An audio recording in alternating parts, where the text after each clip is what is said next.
And welcome back. Don't be surprised, I had promised you earlier that today we are going to carry out an activity, very interesting activity, something that you've always thought that you know how to do, but today we are going to show you how to do it properly and the proper way in which to do it. Of course, Bernard is here with me and he will be demonstrating to us. Today we are going to practice proper hand washing. And when we talk about proper hand washing, I also learned that there are 5 steps to actually wash your hands. We have the wetting of the hand, we have the lathering, we have the rinse, the scrubbing, we have the rinsing, and then we have the drying. And that's what today actually we are going to do here. And Bernard, so I think the ball is on your court right now. Thank you. Just tell me what to do and I'm at a service. Thank you very much, Philip. Hand washing. Kuoga ama kuosha mkono. Hand washing is said to be the single most important way of preventing infections. Right. These are gastrointestinal infections like diarrhea and respiratory infection. All right. And there's nothing that can beat the washing of hands because our hands transmit a lot of, we touch things and we have a lot of bacteria in our hands. As you said well, that it is a process that involves 5 stages. 1, you lather, you wet your hands. Number 2, you lather your hands. Then you scrub. Then you rinse. Then you dry. You dry with a disposable tissue and throw away. And it should take between 20 to 30 seconds. 1, to ensure that you have 20 to 30 seconds, you can either sing the happy birthday song, beginning to end 2 times, or you can have a count of 5 in every scrub that you are doing. So let's go ahead and do this. First of all, you wet my hand. All right. And remember, we are using running water. Running water. We cannot use stagnant water. It has to be running, yes, running water. We use running water. It can be warm, it can be cold, whichever, just that's enough. Then put some amount of, you cup your hand, one hand. All right. You can put 3 to 5 mils of liquid soap. Liquid soap is the best, but if you don't have liquid soap, don't worry. That's enough? That's enough. Okay. You can use any other soap. Now I've wet my hand, I've put soap, now I'm going to lather my hands. Now this is where the rubber meets the road. Now in scrubbing, now I have to scrub. I'm lathering now. I have to scrub. You start with palm to palm. Palm to palm. Palm to palm. And you count 5. 1, 2, 3, 4, 5. Then from there, you interlace your fingers and you count 5. 1, 2, 3, 4, 5. Then you go to the, remember, the lower hand is, we are doing it in opposition. Right. So you press on the opposite hand. So it's 1, 2, 3, 4. So it's the upper hand that is doing the scrubbing now? Yes, it's scrubbing the lower one. And you go 5 times. Then you go to the back of your hand. Of the hand. Then with your finger still interlaced, you do it 5 times. Right. 1, 2, 3, 4, 5. The other hand, 1, 2, 3, 4, 5. Now we go to the tip of the fingers. That's the nails? Yes, the nails. Remember, your nails should be short. All right. So that don't have a bacteria. Then you interlace them again. Then you press on the lower hand. All right. Then you do 1, 2, 3, 4, 5. Then you interchange. 1, 2, 3, 4, 5. Then remember, there are 2 areas that we have not done. One is a thumb. The thumb was not there 1, because it's 2, 3, 4, 5. Then the other thumb, 1, you rub in circular motions. All right. 2, 3, 4, 5. Then there is this center part, the palm of the hand, which is deep. When you were lathering and scrubbing, you had not reached. So you will now have to come back to it in circular motions, front and backwards. 1, 2, 3, 4, 5. 1, 2, 3, 4, 5. Then you can do your elbow in circular motions. 1, 2, 3, 4, 5. 1, 2, 3. And probably people are looking at this and they're like, 5. Do you always have to wash our hands like that? Then from there you rinse with running water. That's where I come in. Yes. You do it now, you rinse. And you rinse from top going down. Going down. You start from top going down. Then you can rinse the palms. Then you dry. Use a disposable tissue. All right. Why disposable tissue is this to ensure that all the dirt that you are using is thrown away. Into the dust. If you use a towel, you are going to leave the dirt in the towel. And the next person using the towel will now be applying your dirt on their hands. So you use a disposable tissue, then you throw away in a dustbin with a lid. The dustbin must have a lid. So you throw away in the dustbin and you are good to go. Yes, now your hands are clean and you can now eat your food, you can do your work. Remember, we are also disinfecting surfaces. Yes. Because it's not good enough to wash your hands only. Then you go to touch your table, which is not disinfected. You use your phone, which is not disinfected. Yes. You use your pen, which is not disinfected. So we are also disinfecting surfaces. Yes. So at this time, hand washing has been really touted for this time. Maybe you can just tell us a little bit. By washing the hands, what does that mean? That is, one would want to ask, is hand washing the ultimate, or is it how safe, or where does it leave us after we wash our hands? Hand washing is said to eliminate 99% of transient bacteria and viruses which are in your hands. Transient means the dirt or the bacteria that came into your hands in the course of your doing your activities, in the course of living, and those bacteria, 99% of them are eliminated by hand washing. And you cannot replace hand washing with sanitizer. No, it is sanitizing. Using a sanitizer is not a replacement of hand washing. You must wash your hands. And then the other thing maybe we should have said earlier, when do you wash your hands? When do you wash your hands? When do you wash your hands? Definitely, you wash your hands, one, when your hands are visibly dirty. All right. You've been to the shamba, you are a mechanic, even here in studio, you have touched a few things here and there, and you feel your hands are dirty, you should always wash your hands. Number two, when you go to the toilet, the bathroom, and come back, you must wash your hands. Yes. Before and after preparing food, you must wash your hands. And always, when you come from work, before you enter your house, wash your hands. Before you touch your children, before you lift your children, before you greet your spouse, wash your hands. Because wherever you have passed, you have collected so much bacteria. You are now coming to greet them, and you are now transmitting the bacteria to them.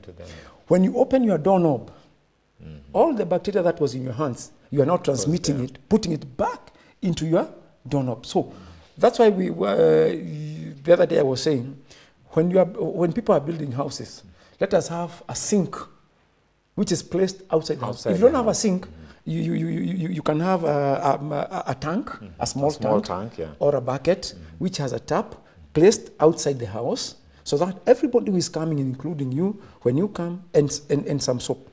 If you are using bar soap, it is important to place it on a soap dish that can allow water to drip.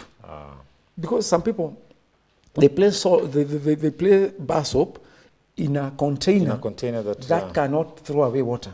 So that now, all the dirt that was in the soap, remember, soaps get dirty. Yes. So all the dirt that was in the soap, then you put it in a place where water cannot run. Then the next person is going to pick the bacteria that you left. So you either put it in a dish that can allow water to run, or a rack.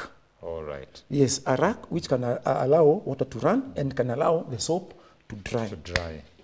Well, quite interesting. And viewer, listening to all this, it's like a whole new experience. But Hand washing, I mean, we've been washing our hands for the longest time. When we were young, we were told, you know, when you visit the bathroom, when you come out from the bathroom, before you eat, you should also wash your hands. But then, how important and why it is important for us to do this, these are things that most of us have taken for granted. I think it's you we were talking with the other day, and we were talking, and you know, most people are like, hii kuosha mkono, hii ni mambo ya wazungu na nini. But then with this kind of pandemic, you know, visiting our country this time, I think it's a culture that we now need to regenerate if it had been completely eroded. Yes, and that's what you are saying. With corona, without corona, even before virus came, we were washing our hands. Virus will come and it will go. And it will leave us. And we should be left washing our hands. Remember what we said in the beginning, that hand washing is the most important factor to prevent respiratory illnesses and diarrheal diseases. In Kenya, diarrheal diseases are a #1 killer, especially in the under 5s. It is actually number one. Diarrheal diseases. And we can prevent diarrheal diseases by simply washing our hands. And not only washing our hands, but washing the hands of the small ones. And teaching them. When we teach them, even the Bible tells us, teach a person when they are young, and they will never forget. And they'll never forget. Teach our children to wash their hands, and let us take this opportunity that we've been granted. Let us teach our children to wash their hands so that as they grow, they know. It's not our it becomes a culture. No. It's not a culture it's not a Western culture. Hand washing is a human culture, which should be ingrained and should be adopted by everybody. Because when you're eating dirty, then you spend your money to go to the hospital. And you should have just spent water and soap. And when we talk of soap, Philip, it is any soap. Any soap will kill bacteria. Any soap. The Kipande soap will do fine. The antibacterial soap will do fine. So don't stretch your budget and say, I need an antibacterial soap, I need liquid soap. It can be liquid, it can be bar soap. It can be antibacterial, it can be the kawaida soap. Any soap. And water has to be running, and it doesn't have to be warm, it can be warm or cold. Yeah. Depending on how you like it. Well, viewer, it's quite interesting that, you know, we go through so many things, but then at a time like this, I think it's a blessing in disguise, if I may be allowed to say so, because what the coronavirus is basically doing is reminding us of some very basic things that for a long time most of us have been ignoring. And at this particular time, and as we've also heard from, you know, our professionals, is that hand washing, as much as it may seem to be a small thing, and especially at this time when we've been hearing the government coming out and sensitizing Kenyans on prevention, I think this is the first and foremost ways of prevention of, you know, spreading this disease, because the surfaces that we touch, you know, our hands, you know, the contacts that we do, you know, most people will use their hands to block their nose when they're sneezing or coughing. You'll touch that tissue and, you know, throw it away, but still you need to clean your hands, you need to disinfect your hands. So at this time, I think as we come to the end of our program, maybe just a final word of advice. Right now, so many children are at home, and probably, I believe, maybe some of them are watching this or will be watching this later. Just a word of advice to parents and those at home. A word of advice. Our children left school for a reason. Our children were not told to go home to go to swimming pools. They were not told to go home so that they can go to those places where children enjoy games and all that. Our children were told to go home so that they can be quarantined. Let us quarantine in our homes, but it's a bit tricky, especially for those who are living in towns and estates. But let us restrict our children as much as we can. Number 2, let us teach them how and when to wash their hands. Every time you have an opportunity, wash your children's hand, wash your hands, and if we take these measures seriously, we are going to control. We might not go to phase 2, as we had said earlier, but even if we go to phase 2, it might not be as severe as it has been in other countries. Then the other thing I would like to mention or to do is the hand wash. Yes. How do we use a hand wash? Is it just you put something, then you? Because I've seen some people in the streets or in the matatus and in buildings. when the hand wash is put, somebody just the goes and disinfectant then that they is- go. How do you use it? Just like we were using soap and water. This one, you have to ensure that your hands are not physically dirty, that your hands are clean. You had, for example, washed your hands before you left home. Now you are driving, or you are in a matatu, or you are going to with a matatu. As you enter the matatu, they'll put some sanitizer in you. As you enter your place of work at the gate, they will put some sanitizer on you. As you enter the office, probably they'll put some sanitizer. So the hands have to be very clean, not physically dirty. Then put some sanitizer. You can put 3 to 5 press ones. That's 1 ml, 2, 3. That's enough. Then you do the same as we were doing. You rub palm to palm. All right. You can do it 5 times. 1, 2, 3, 4, 5. 1, 2, 3, 4, 5. 1, 2, 3, 4, 5. 1, 2, 3, 4, 5. 1, 2, 3, 4, 5. 1, 2, 3, 4, 5. 1, 2, 3, 4, 5. 1, 2, 3, 4, 5. So the whole hand is disinfected. 1, 2, 3, 4, 5. By now my hands are dry. So that's the process of using a sanitizer. But remember, a sanitizer cannot replace hand washing with soap. It's not a replacement for hand It's not washing. a replacement. Well, I think you've had it for yourself. Sanitizing your hand, that is not a replacement. It is not an option as in terms of, cleaning your hands. You need to wash your hands with water and soap. And as Bernard said, you don't need, liquid soap or those, kind of soaps, but any kind of soap and running water, that's enough. Whether the water is warm or cold, that is actually enough to fight the germs. Well, viewer, I believe that this measure that we took to come with Bernard here and also to share with you how to wash your hands, you can pass this to your children. You can as well implement it by yourself. And also you can also teach other people that you'll be coming into contact with today as you go to work, as you go about your daily business or wherever that you are. And I believe that as we do that, we are going to try as much as possible and curb the spread of the virus. It is here with us, and we've seen what is done to other countries, but then we're also hopeful that if we adhere to these simple steps, these basic prevention measures, then we are going to go a long way in saving many lives and also protecting ourselves, others, and also the community at large. Well, thank you very much, viewer. Thank you very much, Bernard, for finding time to come, and we really appreciate your effort to also share with our viewers, the proper way of washing their hands. And I think that's all that we had prepared for you today.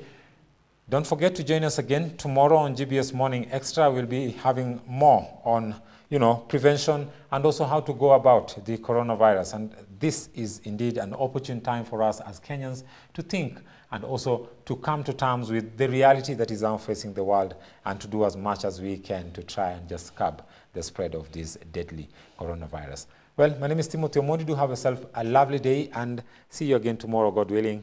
Bye-bye for now.